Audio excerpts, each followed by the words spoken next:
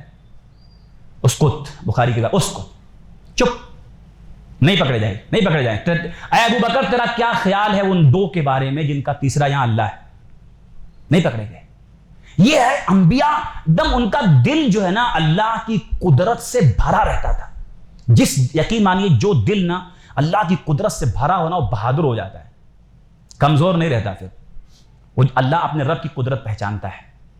تو یاد رکھیں دعا، یہ رمضان کا مہینہ چل رہا ہے، روزے کی حالت میں اللہ سے مانگیں، اتنا مانگیں اللہ سے جو آپ کے جتنے مسائل سب مانگ لو بھائی. جاب، روزی روٹی اور جتنا گھر کپڑا مکان جو مانگنا ہے. کسی کا رشتے کا مسئلہ ہے، رشتہ نہیں ہو رہا ہے، کتنا دن ڈھونڈ کے تھکے، کتنے ماں باپ پریشان ہیں، کس کو کورٹ کچہری کا مسئلہ ہے، کتنے لوگوں کے کتنے مسئلے پینڈنگ پڑے ہیں. ہم کس کو بیان کر رہے ہیں؟ ارے اللہ کے سامنے بیان کر دو، اللہ سارے مسئلے حل کر دے گا انشاءاللہ. آپ اللہ سے مانگ کے تو دیکھو، کوئی ایک مسئلہ ایسا نہیں ہوگا، اللہ تعالیٰ سارے مسائل حل کر دے گا.